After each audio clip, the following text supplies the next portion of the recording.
If it works, it's quality. If it doesn't work, it's not quality. I think it's easier to do actually, where you're just like building that chaotic playground mind map thing of we're going to hit them all over the place. I've actually become like less tolerant. My new phrase to people is, these are not problems. They're not problems. If they're not actual problems, I'm not talking to you about this anymore. I'm Margaret Kelsey. And I'm Devin Bramhall. And this is Don't Say Content, a show created in partnership with Share Your Genius. Don't have a meeting with Devin and hang out with her in person if you don't want some of your decisions and choices to be questioned heavily. That's true. That is true. Yeah. I've actually become like less tolerant recently, where I'm like, my new phrase to people is, these are not problems. They're not problems. If they're not actual problems, I'm not talking to you about this anymore. Yeah. It's a complete waste of my time. I feel like I'm one of those people where when like shit goes south, they always look at me and they're like, you seem like you have your shit together. I'm like, no, it's because I worked really hard at it and at times had to be independently resilient. Like, I don't choose this. These are not problems. These are not problems. Most people think they have problems and the problem is them. And I'm like, if the problem's you fucking deal with it. You 2 years ago and not today, because this could have had a different outcome. You were still patient with me back then. Oh yeah, I lost it. Too many people coming to me with their problems, and I was like, you know what? Come to me with an invitation or something fun to do. Because I'm like, literally, even on election day, I was like, why is everyone texting me? Like, I'm experiencing this too. Go help yourself. That's a good muscle to develop for the first time. Right around that time, too, I had heard a quote that was like, would it be okay with you if your life got easier? And it was like the same time that you and I had that conversation. And it was one of those interesting things where it was like all signs pointed to, I'm the problem. Yeah. To your credit, though, you handled it, right? Yeah. Like you didn't walk around victimizing yourself. No. You like, we had one conversation and apparently that's, and it was like an accidental conversation. You weren't even asking my advice. I was the one who was like, looked at me like I had 5 heads. Yeah. That scenario was different because it was like, you were already handling it. Yeah. I just proactively just nudged me on my way. Sometimes I'm like, Devin, your words have consequences. Like maybe you should keep more of them to yourself. No, because the same way that everyone is their own problem, it's their own solution too. They can listen to you or they could just put up a boundary and not listen to your advice either. That's how I get yelled at. I get yelled at a lot. Yeah, that's for them to just have a stronger external boundary and not let it get in. I think a big thing about this always goes back to individual choice, decision-making frameworks, how we decide what we like, what we don't like, what we accept and what we don't accept. So I brought it back to the topic of the day, which is delegating taste when you are in a creative profession and how difficult that can be. Taste, or you could be delegating it from as a creative. Yep. Or as a leader. Think about founders, right? I was just having this conversation with someone last night. She is the CMO at a company where the founder does have a lot of input into specific areas, and in particular, the brand. She's like, you could resist it or you could just let it flow and find a solution. What she had done was really smart, which is, hey, don't hire a head of product. Like, you be the head of product and hire someone that will realize your dream. Yeah. And this might be slightly off topic, but I feel like I have completely updated in the last few years. We talked so much about the tension between a founder and a head of marketing and like how difficult that can be. I'm very much of the camp now of, if you join a company, especially a founder-led company, you're there to exactly that, realize their vision. And you can help nudge them, you can help inspire them, you can help them show new directions. But if they're like, no, I want it this way, or this is the way that I want it to be, that's their company. You know what I mean? Go start your own if you really want to have full control. I agree with that. I think, though, in practice, it's not that simple, because we've had this conversation before where it's like, it depends on how they meddle. And if they meddle and they keep changing their mind, which is I've experienced, then you get fired for not performing. And I've tried that everywhere I went, everywhere I worked, where I eventually gave in and just did whatever they wanted. And both times I did that, I got fired.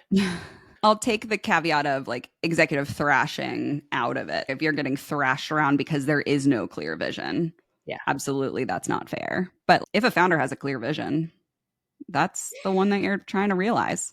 Have you met one who does? Yes, I'm working for one now. That's why I actually Aw, went back in-house after being independent for so long because I was like, wow, this is a pretty clear vision over here. I can help build this one. that's But good. not VC backed, has been building product for 10 years before ever doing an ounce of marketing, product fit out the wazoo. It is not a normal tech startup. See, this conversation has come up more and more through my clients just by happenstance of who I've been working with. But it's this idea that the type of funding you get dictates the type of marketing that would work for you. Oh, absolutely. And we're still not operating that way. For example, VC backed startups in the early stages of fundraising, bringing on content marketing, just don't do it. Don't waste your time. You have to grow And faster than what that program will allow you to do. mhm. But with one of my clients, they are going for a round of funding, but they've been around for a couple of years, and this would be their first Institutional investment. VC. Yeah. Yeah. I don't know enough about where they're sourcing, but they are able to brought on marketing, I think, at the right time. And they have time. They have time before the fundraise Mm-hmm. for us to make progress, and by the fundraise, like they were good with their business and their money and their budgets and they're smart. I actually think I'm going to put this in my book of like what strategy to deploy based on what type of funding you have and what Yeah. stage you're at. Cause like, yeah, content does take too long and who knows what the F is happening with SEO. I have one client who lost their primary source of leads recently because of an algo update that buried their lead gen blog post, and like others, it's still working. So there is the human perception of quality, and then there's also algorithmic perception of quality. And it seems like that change in the algorithm perception of quality and buried that lead gen It's not page for even that. quality anymore. It's honestly AI answers. Like it's not even a thing anymore. Yeah. Here's what I think. Quality is subjective. And so the only thing you need to do is define what quality looks like at your company. Write down the baseline criteria. So create a language that you can use to describe it, have some examples, Mm-hmm. and be a little flexible, right? I learned through having help writing my book proposal, for example, that sometimes when other people write things, like my friend was helping me write it, my initial reaction was sometimes like, oh, like not negative, but I was like, oh, I don't know if I would say it that way. And then I looked at it, I was like, does it say what I meant in an elegant, professional, beautiful, like the writing was fine. That's where you have to look as especially as a founder, you have to be able to take a step back and say, how much of what I'm stressing over has any impact at all that anyone else will notice but me? I think that's the part that's really hard to do. And how much of my unique fingerprint needs to be on this? Or how much can I think about the fact that I am building an organization that mirrors my values and my direction and my vision, but it's necessary to have other fingerprints all over this thing? I think now is a really good time for people and companies to be defining what quality means to them, because we're sort of in that post 1990s, the early 2000s still, where there were rules. When you and I were Mhm. coming up, there were rules. There was a way you did things, and those rules kept evolving. And now we're in a place where like it doesn't really fucking matter. Yeah. You can do whatever you want as long as you go in with purpose and you're like, this is what I'm doing. Take a stance.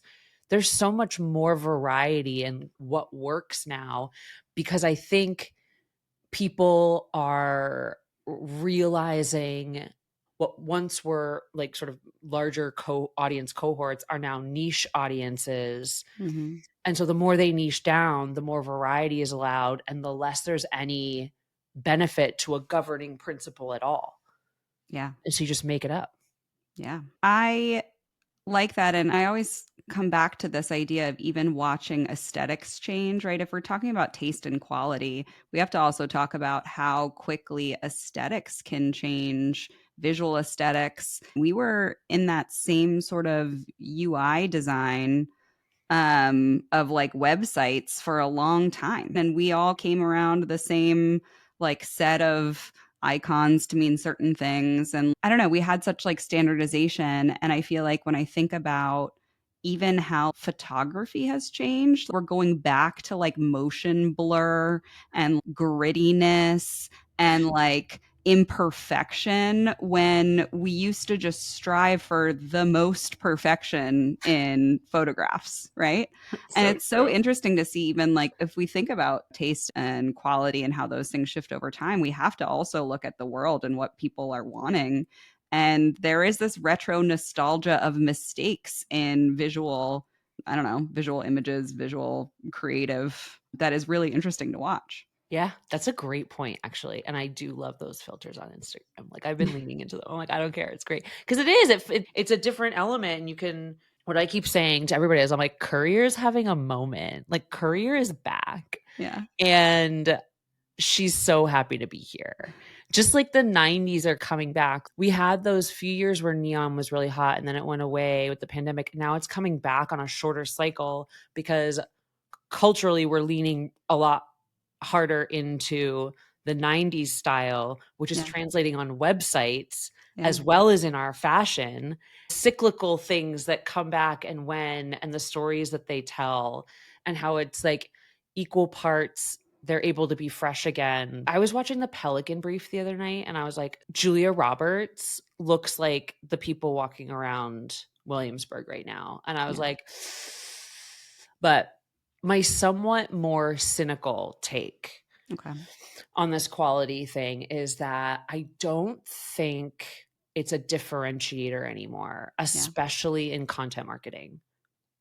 I realize that we've been having the same conversation about quality. I was looking back on something from like 2017 and how one of the things somebody said, it might even been me, I can't remember, it was like, oh, like the internet is full of shitty content and like, Sounds like something you'd say. yeah. And we need to differentiate by writing quality content. I think because I was talking about Help Scout, and Help Mm. Scout was differentiated as a brand in part by the quality of their content marketing.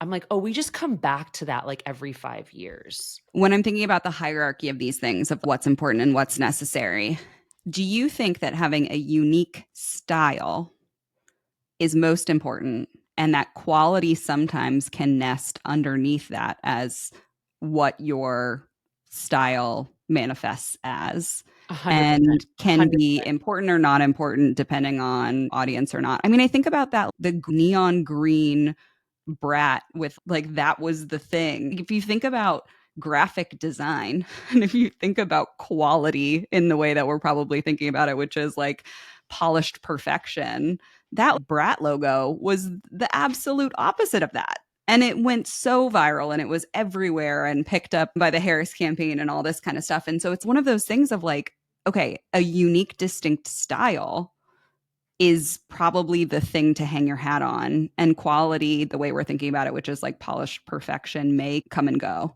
Yep. I totally agree with that. Even just thinking about what I've seen doing marketing in my career, I'm like, animals, I didn't prioritize giving it a refresh in the beginning, but Walter basically like gave me the green. He was just like, do it because you want to. Like he was trying to throw me a bone, I think. And so I did. And it's not that it like landed us business, but it was unique from everybody else's. Yeah. And it didn't follow what I'll call like SEO quality guidelines. That's what made it stand out. And still today, like people still mention it. And like even with my new website, it was like I put these monsters that I remember the monsters we made. Remember how I loved them and saved all of them? Yes. I was like, I have been waiting to bring those back forever. So I've been incorporating them into my website and people like message me about them. They're like, I'm dead for these monsters. They're so cute. So I definitely agree with that. You're right. Personality, which to me in this case is style, personality over principles of quality matter way more because that's what people remember. Yeah. And we're, again, because we're like post 90s, we're like, if you didn't conform in the 90s, no matter where you were considered a loser. Yeah. Now it's, I don't even know what the rules are anymore. No, in terms of fashion, there are no rules. I'm trying to like think about how these things tie together because there is so much about when we're talking about brand and brand identity that is just so similar to individual personal style and personality and all that kind of stuff. And it's interesting to think about. I'm sure you walk around New York and there's just like all different decades of outfits going on and no rules of what is considered stylish or not stylish, or Sometimes no pants. sometimes no pants. That was a trend that I did not get behind, is like sheer skirts and underwear underneath, like a A lot long of that sheer here. skirt and just like a brief. Like I see that. That happens. that one's not going to get rolled into my own personal identity. But yeah, it is interesting to think about. And then I wonder if we'll swing back to conformity being unique. That happened even in the normcore thing, like the style trend. That was, I think, the thing that brought back the 90s was this idea of like normcore, right? Like no branding on things, just like big Yeah. chunky sneakers and like Costco jeans, which is swinging away from quality if you think about like designer stuff and brands and logos on outfits and things. And so I wonder how much will continue to swing and if these cycles are increasing to say quality versus nothing matters versus everything matters versus nothing matters. And are Yeah. we going to get to the point where it swings so quickly? Okay, I'm going to bring this back to, I read this book to my son last night, and then we had the little star sticker that we put on his belly. But there's a Dr. Seuss book about the star belly sneeches. And the book is about the fact that there's a this land that has these sneeches, these little animals, and half of them have stars on their belly, and the other half have none upon theirs, like stars upon theirs and none upon theirs. So this guy comes and he builds this machine to put stars on the non-star belly sneeches bellies, because the ones with the stars on their bellies don't let the other ones hang out with them. So this Yeah. machine comes along and they all now have stars on their bellies. And the ones that originally had stars on their bellies were like, oh no. So then the guy turns this machine and says, I can take your stars off your bellies if you want so you can differentiate. And then they go through, and eventually at the end of the book, they're all just cycling through this machine and they don't even remember if they ever had a star on their belly or not. And they finally at the end realize that that's not an important thing. But I do wonder if this is like a chasing our tail of what's important, what's not important, what's not important. And as we spin these cycles of technology and communication getting faster and faster, will we eventually come to this point, as we're talking about of fashion, when you're walking around New York, where it's, I don't know, wear whatever you want? The way we are currently deploying it, it's now more equivalent to style. And style changes based on cultures, behaviors, technology, and all of that. And I think that's a really healthy thing creatively because, people are not static and they are, like you said, with technology, like technology changes us also as Mhm. we change and then change it. And so it's a little bit more of a living feedback cycle. And I think that the only thing that makes it feel like we're chasing our tails is when we consider quality like a static style guide, one that doesn't change. If we could adapt our thinking around what does it mean to tell a story as a brand visually and in tone and writing, and what does it mean to be consistent, to show up the same way every day, but sometimes you're wearing a hat with a rainbow on it, other times you've elegantly curled your hair, right? It's still you. I was thinking about this when I was writing, because I have a chapter on quality in the book. And one of the things I talk about is I'm like, it's the wrong focus. If you're focused on quality, you're focused on the wrong things. For content marketing, you should be focused on outcomes. Therefore, if you put sort of the changing nature of style now and its more rapid cycles with outcomes, what I see as more useful now is like an AI powered style guide where you put the institutional knowledge and principles and, yes, like hex codes and fonts and all that stuff in there, but then it's something that you can interact with more, where you can ask it, like, as you have ideas, you can work with it to see, am I going off the rails? If so, is this like an intentional thing, whatever. And so not only is consistently easier to achieve across departments, no matter what you're doing, but also it feels a little bit more adaptable Mm. while staying consistent, if that makes sense. Yeah. Yeah, I think it does. I think of it in like slower cycles, what we would think about is as the team grows and evolves, naturally the culture of the organization grows and evolves, which means naturally the brand should grow and evolve, right? Every single person that joins or leaves the organization has an effect on the culture, which then naturally kind of affects the brand. If we think about the brand as the external, like visibility of the internal culture. And so I think these things, to your point, like they've just moved slower. And now, because these cycles are moving faster, we also need the technology and tooling to help us stay on top of it faster and have that interface that we can also affect, rather than these like big monolithic style guides of do not deviate from these hierarchy of rules and whatnot. It's now it's like, all right, where can I play? It's less about finding the place to stay safe and more like, is this an appropriate place to play? Yeah. That's what I did when I was at Help Scout. I look at the work I did there and I was like, oh, that's the strategy du jour now. It was all about leveraging internal influencers. It was all about building authentic community around you, which meant like the way we interacted at conferences, even when we paid to sponsor them, didn't follow the traditional sponsor playbook. We did more activations and broad content generating activities. And I was able to maintain Help Scout brand. It was treasured by all of us, including the founders, and they were the brand. I wouldn't have been able to deviate even if I wanted. And that was great. That was useful to me because I was able to leverage multiple different voices talking to different subgroups in Mm-hmm. their own way. And it was all Help Scout. Yeah. All you heard was Help Scout, whether it was from Matt, from Emily, from Leia, who's in People Ops. And it's hard to say, like, I'm really proud of the work I did there because looking back, I'm like, that was beautiful. Yeah.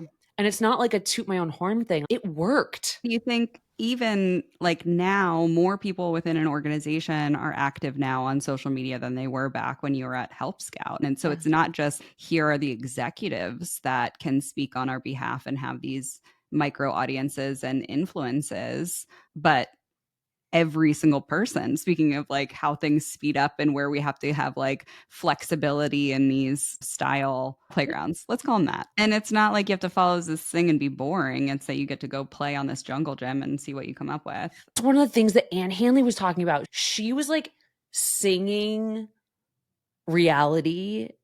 And it's so funny because I was on deadline for the first 3 chapters. I was thinking about the customer journey and I was like, you know what, this, even Ashley and I were talking about this last year in one of our talks we did. It was like, this journey just isn't fucking linear. Yeah. It Do you know never what I mean? has Like, been. yeah. And so Anne, she brings up the customer journey and she's, remember when it looked like this? I think she showed a funnel first and she's like, and it was this. She's like, this is what it really is. And she showed that gif of the guy from It's Always Sunny in Philadelphia with the mind map going crazy. She's like, this is what it is, what it always has been. And I was like, yes. Yeah. And that looks more like a playground. That Yeah. experience is more playground-esque than linear path from one thing to the next. Yeah. And I think that, to me, while it seems chaotic, there's actually more logic in that Mm-hmm. I see strategically than trying to pretend that people are linear decision makers. Yeah. Versus like ping pongers. And I actually, it's so funny. I was just talking to my client about this and they were like, they're the nicest people. God bless them. They're like, marketing is not our first competency. So we are leaning on you for your expertise. But one of them was Always like, great to hear from a client. oh my God, they're so amazing. I was like, no one's ever been this nice to me. And they were talking, and one of them said to me, and he didn't mean it negatively. And this was like, it was almost professorial the way he delivered it. He's, it seems confusing. And and it doesn't feel like it has to be confusing. And I was like, you just communicated in a healthy, simple way, like the challenge of being a marketer. Yeah. Because I'm like, you're right. It should be simpler, or I wish it was simpler. And I wish there was a way to say to you in simple terms that were accurate. First this, then that.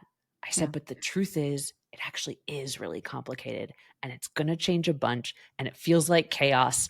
And And that's right? part of the process. Yeah. And that's the hard thing is like, I think if marketing is ultimately being led by a founder that has a finance background or an engineering background, where hopefully engineering and product, they understand they have to do the messiness at the beginning before you can really come up with some clean code. But ultimately, those things are pretty logical based, right? And human beings are illogical. And to get somebody to believe something new, to understand something new, and to do something new, if you're only relying on logic, you're only relying on a small piece of the tools that you have to your availability. But the other thing is, as you were talking, that it brought up for me is I used to be so anxious about if somebody gets like the brand message at the beginning as like an entry point into here we are, and then they get down, let's say the funnel that doesn't exist, and they're getting into maybe they're self-educating on product content or self-educating on stuff that gets further down, hitting them then with a brand message. Oh my God, that's such a waste of money. But is it? Yeah. Or is that just another nice data point or memory trigger for them? So it helps solidify in the memory. But I used to be so anxious about that, right? Especially as somebody that was more in the upper funnel brand content community thing of like, oh my God, if they're already down as a prospect, what if they get all this like brand messaging and brand content or brand experiences? Yeah. It's funny when you get to that point where you can think things all the way through to the absolute worst case and you're like, wait, nothing happens. It's fine. And You're I like, don't even actually, think it's a waste of money. I think that's actually great to have another solidifying marketing moment with them, even if they're super close to a decision or further down in the process of consideration or whatever it is. Like, I why would agree. we think that's a waste? I totally agree. I think a lot of our fears were made up in our own minds Well, about. because we were having to follow this linear journey of like, why are you doing that there? If we're there this part of the process, shouldn't they be getting those messages? It's because I don't know. That's just harder to do. I think it's easier to do actually, where you're just like building that chaotic playground mind map thing of we're going to hit them all over the place. Honestly, when I was trying to put an actual service product together for myself, the place where I kept getting hung up was on a framework, right? People were like, you need a framework to sell people. I'll be like, this is what I do in this order and why or whatever. And I just couldn't do it. I was like, I wasn't motivated by it. It made me not want to consult anymore. And I realized it's because there isn't one way. Mm. Every single customer, I'm doing marketing strategy for one company, a startup, and business advising for an agency that's trying to grow. In both of those cases, I don't know coming in, no matter how many conversations we have leading up to it, I don't know what the problem is till we get into the work. Mm-hmm. And so, to be perfectly honest, for everyone to know, if I ever give you a proposal, it's complete and utter bullshit. It is put there to make you say yes so I can come in and figure out what's really going on. Yeah. And the good news is, the longer you've been doing it, the faster and better you get. You can find those answers really fast, right? But you need that flexibility to be a little chaotic or to appear a little chaotic in the beginning, because any strategist worth their salt is never going to tell you the way when they come in because they don't know if it's right. Yeah.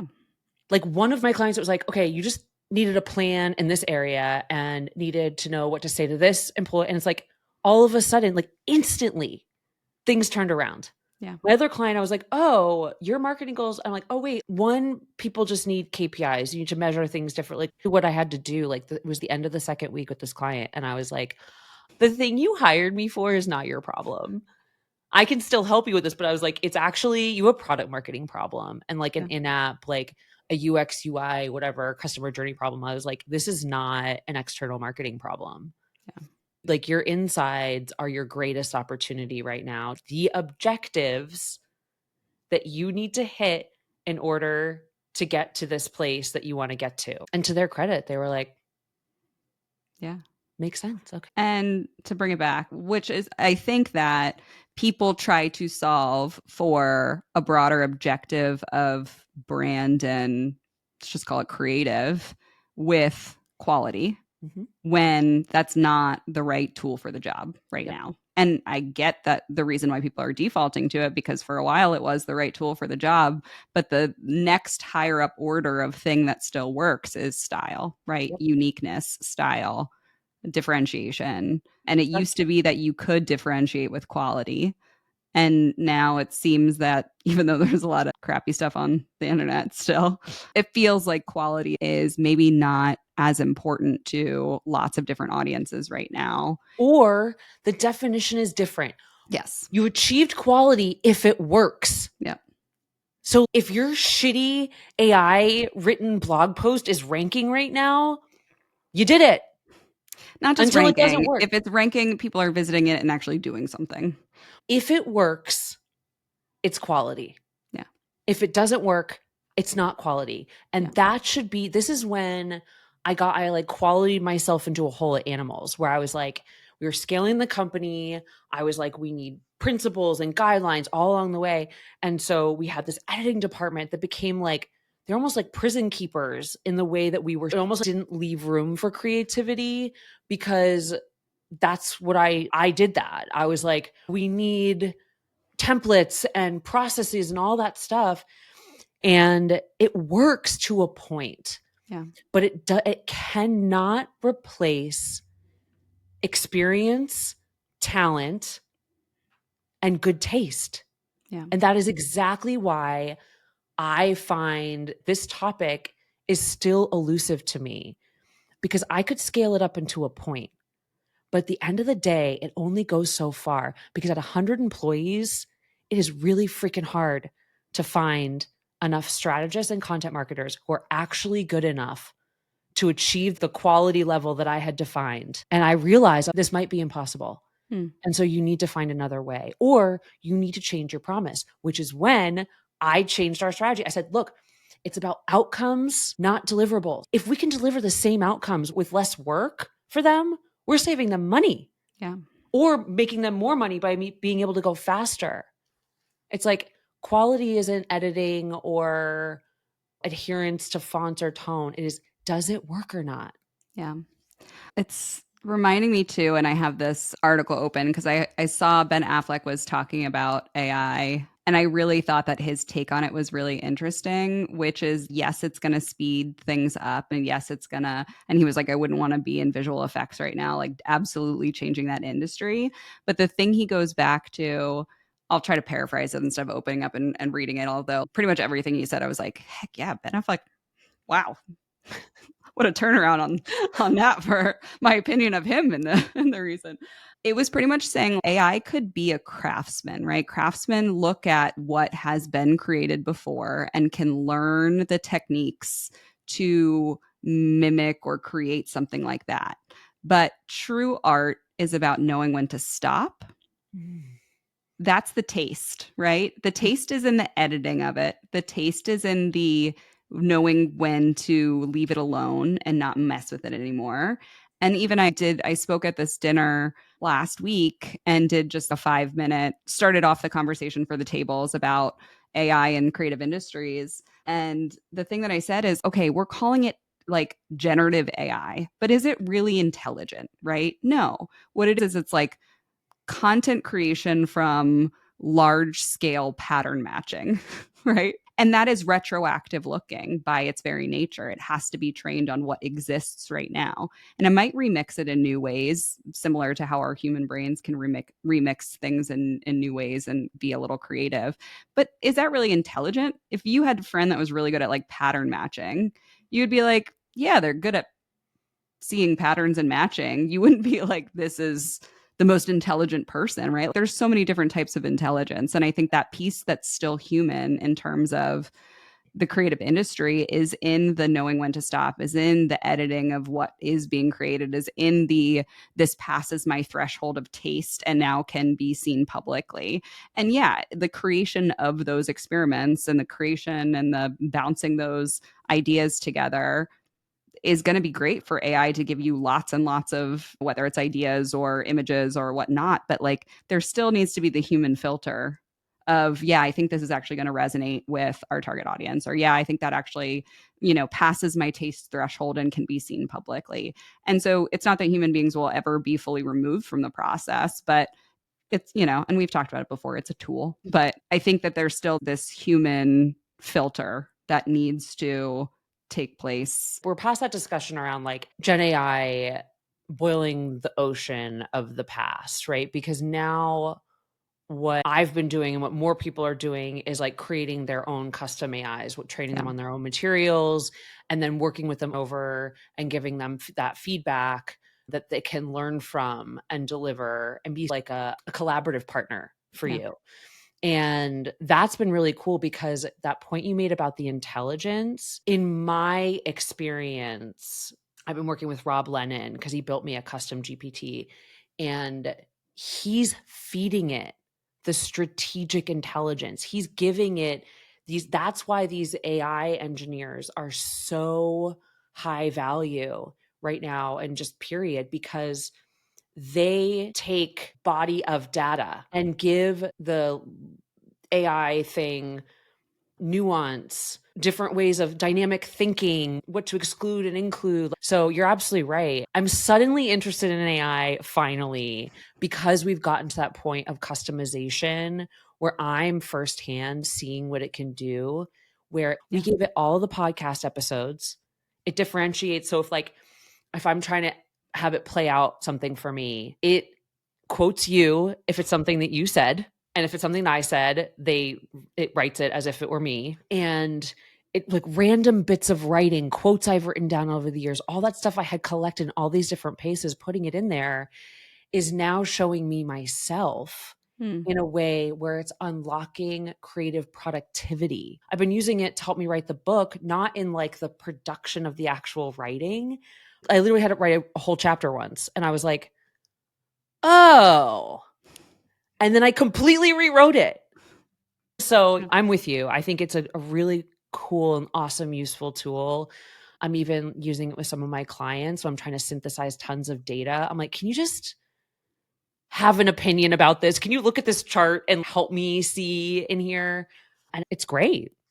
Yeah. It's great, especially I'm for a all for the solopreneur. micro language models rather than the large language models. I think that's going to be, and to go back, like that is because it is unique and has personality and style in a way that if you're just pulling from the large language models of everything that ChatGPT has been trained on, that's not going to give you that nuance and style and uniqueness that everyone is craving right now.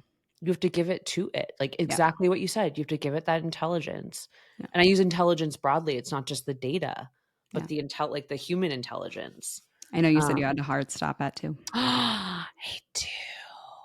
What do we do to close it out? We just ended. Just do what works, people. Yeah. Be unique, be you, even if you use AI to do it. Yeah. Bye.